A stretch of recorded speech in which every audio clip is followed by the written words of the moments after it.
पिछले एपिसोड में हमने देखा था कि जनरल ली की उस मास्टर के साथ फाइट हुई थी, जहां उन दोनों के बीच की जो फाइट होती है वो काफी जबरदस्त चल रही होती है। दोनों अपनी पावर का इस्तेमाल करते हुए एक दूसरे के ऊपर लगातार अटैक किए जा रहे थे, लेकिन इस फाइट में जनरल ली थोड़े कमजोर दिखाई देने लगते हैं। इसलिए बायतियान अपनी जो पावर होती है उसे थोड़ा थोड़ा जनरल ली के अंदर ट्रांसफर कर देता है, जिस वजह से जनरल ली की पावर काफी ज्यादा बढ़ जाती है और फिर वो उस पावर का इस्तेमाल करते हुए उस मास्टर को वहां पर आसानी के साथ हरा देते हैं, जिस वजह से वो मास्टर अपनी हार मानते हुए वहां से चला जाता है। जिसके बाद यहाँ से ये एपिसोड शुरू होता है। तो इस एपिसोड की शुरुआत में बायतियान जैसे जनरल ली की तरफ बढ़ रहा होता है, वहां पर वो मास्टर आ जाता है जिसकी कुछ टाइम पहले बायतियान के साथ फाइट हुई थी और उस मास्टर का नाम यांग होता है। वो बायतियान से कहता है, मुझे ऐसा लग रहा है कि हम दोनों पहले भी मिल चुके हैं। लेकिन बायतियान उससे कहता है, दुनिया में काफी सारे लोग एक जैसे दिखाई देते हैं, हो सकता है तुमने किसी और को देखा होगा और तुम मुझे वही इंसान समझ रहे हो, लेकिन मैं वो नहीं हूँ। तब ये सुनकर यांग कहता है, मैं बूढ़ा जरूर हो चुका हूँ लेकिन मेरी याददाश्त नहीं गई। मुझे मालूम है तुम वही इंसान हो जो कुछ टाइम पहले मुझसे फाइट करने के लिए आए थे और तुम वहां से भाग निकले थे, लेकिन आज मैं तुम्हें यहाँ से जाने नहीं देने वाला। आज तो मैं तुम्हारी यहाँ पर जान लेकर ही रहूंगा। तब वहाँ पर जनरल ली भी आ जाते हैं, जो उन दोनों से पूछते हैं आखिर यहाँ पर ये सब हो क्या रहा है। ये सुनकर यंग जनरल ली से कहता है, आपको इस मैटर में पढ़ने की कोई जरूरत नहीं है। ये बातयान और हमारी लोतयान पैलेस के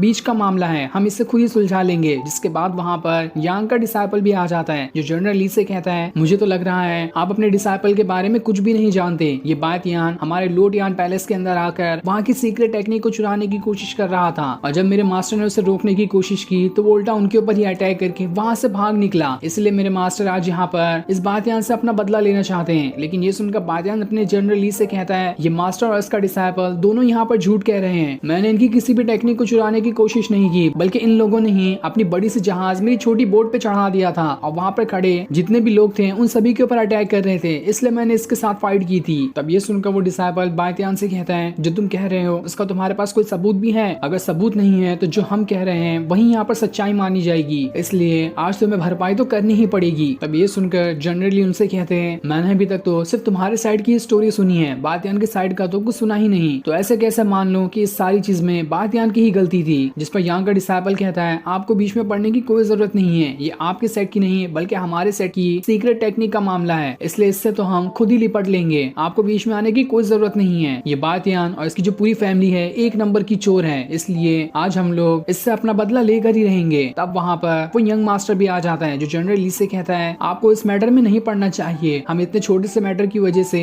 लोटयान पैलेस के साथ अपनी दुश्मनी नहीं ले सकते। तब इन सारी चीजों को सुनकर बातयान को काफी ज्यादा गुस्सा आ जाता है। वो यांग से कहता है, मैं यहाँ पर तुमसे चैलेंज करना चाहता हूँ, तुमने ही कहा ना कि मैं तुम्हारे सेट की सीक्रेट टेक्निक चुराने आया था, तो ठीक है, अब तुम्हारे सेट की जो सबसे ज्यादा पावरफुल टेक्निक है उन तीनों टेक्निक का इस्तेमाल करना और मैं तुम्हारे तीनों के तीनों अटैक को यहाँ पर रोक कर दिखाऊंगा। इससे तो साबित हो ही जाएगा कि किसकी फैमिली की टेक्निक में कितनी ज्यादा पावर है। और अगर मैं यहाँ पर जीत गया तो तुम्हें सारे लोगों के सामने ये कहना पड़ेगा कि तुमने मेरे ऊपर सारा का सारा गलत इल्जाम लगाया है। और अगर मैं यहाँ पर हार भी क्यों ना गया तब भी लोगों को इतना तो समझ में आएगा कि मेरी फैमिली चोर नहीं है। अगर वो चोर होती तो मैं कब का यहाँ से भाग गया होता। ऐसे मैं अपनी फैमिली को बचाने के लिए इतने पावरफुल इंसान से कमजोर होने के बावजूद भी लड़ने के लिए नहीं आता। तब ये सुनकर सारे के सारे लोग इस चीज पे राजी हो जाते हैं कि हाँ, जो बातयान ने कहा वो बिल्कुल ठीक है। और इस चीज के रेफरी बनने के लिए जनरल ली भी तैयार होते हैं कि मैं यहाँ पर देखूंगा कि कौन चीटिंग करता है और कौन नहीं। लेकिन वो मास्टर यांग को इतना समझा देते हैं कि तुम चाहे कितनी भी खतरनाक टेक्निक का क्यों ना इस्तेमाल कर लो, लेकिन तुम बातयान की यहाँ पर जान नहीं ले सकते, उसे जितना इंजर्ड करना है ये कर सकते हो। वहीं कुछ लोग आपस में बातें कर रहे होते हैं कि मैंने सुना है बातयान और मास्टर यांग की आपस में फाइट होने वाली है, इसलिए चलो हम जल्दी से मास्टर यांग के ऊपर शर्त लगा देते हैं। मुझे पूरी उम्मीद है कि मास्टर यांग ही जीतेंगे, जिससे हमारे सट्टे लगाए हुए पैसे भी बच जाएंगे और हमें फायदा भी होगा। ये सुनकर तो मिंग भी हैरान रह जाती है कि आखिर बातयान उस मास्टर यांग से कैसे फाइट करने के लिए चला गया, इसलिए मुझे जाकर देखना होगा कि कहीं बातयान किसी मुसीबत में ना पड़ जाए। इधर दूसरी तरफ बैटल एरिना के अंदर मास्टर यांग जो होता है अपनी पावर्स को एक्टिवेट करना शुरू कर देता है। तब इस चीज को देखकर बातयान भी अपनी स्पिरिट से कहता है, चल गुरु हो जा शुरू। जिसके बाद वो अपनी स्पिरिट को भी वहां से बाहर निकाल लेता है ताकि वो मास्टर यांग के अटैक से बचने के लिए उसकी मदद कर सके। तब उसकी ऐसी स्पिरिट देखकर मास्टर यांग भी हैरान था कि पिछली बार तो ये इतना ज्यादा पावरफुल नहीं दिखाई दे रहा था, तो अचानक से ये इतना पावरफुल कैसे हो गया। इसलिए अब तो मुझे अपनी सारी पावर का इस्तेमाल करना पड़ेगा। इसलिए वो वहां पर एक खतरनाक टेक्निक को एक्टिवेट करते हुए उसे सीधा बायतियान की तरफ ही कर देता है। लेकिन बायतियान अपनी और अपने स्पिरिट की पावर का इस्तेमाल करते हुए आसानी के साथ इस टेक्निक को बड़ी ही आसानी से रोक लेता है। लेकिन तभी झटके से एक और खतरनाक अटैक मास्टर यांग बायतियान के ऊपर कर देता है, जिस वजह से बातियान की यहाँ पर थोड़ी सी हालत खराब हो चुकी थी, लेकिन तब भी उसने इस अटैक को संभाल लिया होता है। उसकी पूरी बॉडी बिल्कुल बर्फ की तरह जम रही थी, लेकिन फिर भी वो दोबारा से अगला अटैक संभालने के लिए वहां पर तैयार हो जाता है। तब इस चीज को देखकर यांग कहता है, एक अटैक से तो बच गए, अब मेरा दूसरा अटैक रोक कर दिखाओ। जिसके बाद वो पिछली बार से भी ज्यादा खतरनाक वाला अटैक बातियान की तरफ ही कर देता है। और इस अटैक को रोकने के लिए बातियान वहां पर अपने फॉर्मेशन को बना लेता है, जिस फॉर्मेशन की मदद से वो मास्टर यांग के अटैक को रोकने की कोशिश करता है। और उसका फॉर्मेशन इतना पावरफुल था कि वो आसानी के साथ मास्टर यांग का जो दूसरा वाला अटैक होता है उसे भी रोक लेता है। तब इस चीज को देखकर मास्टर यांग के गुस्से का ठिकाना नहीं रहता।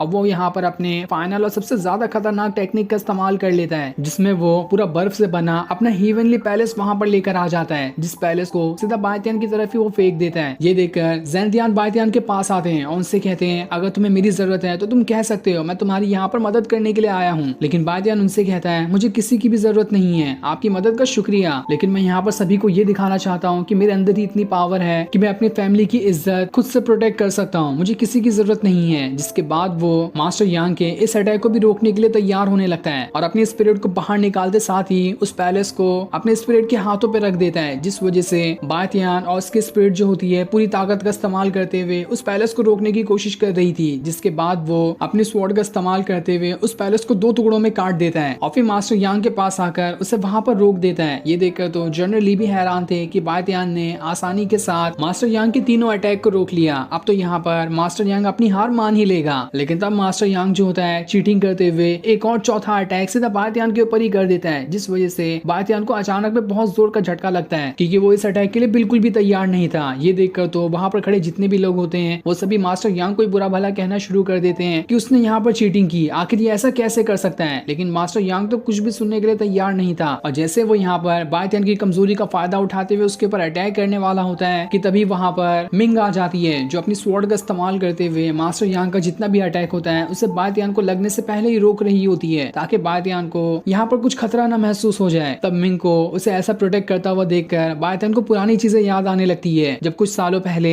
वो और मिंग एक जंगल में थे और वहां पर बातियान उसी पत्थर को देख रहा होता है जिसके अंदर से उसे उस डेविल गॉड की पावर मिली थी। अब वो दोनों वहां पर बैठे हुए ये बातें कर रहे होते हैं कि बातियान आगे चलकर दुनिया का सबसे पावरफुल कल्टीवेटर बनकर दिखाएगा, जिस वजह से पूरी दुनिया उसके चर्चे करेगी। ये सुनकर मिंग भी उससे कहती है, अगर तुम दुनिया का नंबर 1 कल्टीवेटर बनना चाहते हो तो ठीक है, मैं भी दुनिया की 2nd नंबर वाली कल्टीवेटर बनना चाहती हूँ, जिसके बाद फर्स्ट पे तुम रहना और 2nd पे मैं। इसके बाद प्रेजेंट टाइम में मिंग बातियान से कहती है, मैं यहाँ पर तुम्हें बचाने के लिए आई हूँ, क्योंकि मैं नहीं चाहती कि तुम यहाँ पर अपनी डीमन पावर को एक्टिवेट कर लो, क्योंकि अगर तुमने यहाँ पर अपने डीमन की पावर को एक्टिवेट कर लिया तो सारे के सारे लोग तुम्हारी सच्चाई जान जाएंगे और इस वजह से पूरा का पूरा मार्शल आर्ट वर्ल्ड जो है तुम्हारा दुश्मन बन जाएगा, क्योंकि यहाँ पर किसी भी डीमन का जिंदा रहना उन्हें पसंद नहीं है, इसलिए मैं तुम्हें बचाने के लिए यहाँ पर आई हूँ। ये देखकर तो मास्टर यांग भी होता है वो काफी ज्यादा गुस्सा हो जाता है कि आखिर ये लड़की कौन है और यहाँ पर क्या करने के लिए आई है, इसलिए अब मैं बातियान के साथ साथ इस लड़की को भी खत्म कर दूंगा। जिसके बाद वो एक और भयानक अटैक बातियान की तरफ ही करना शुरू कर देता है, जिस अटैक को भी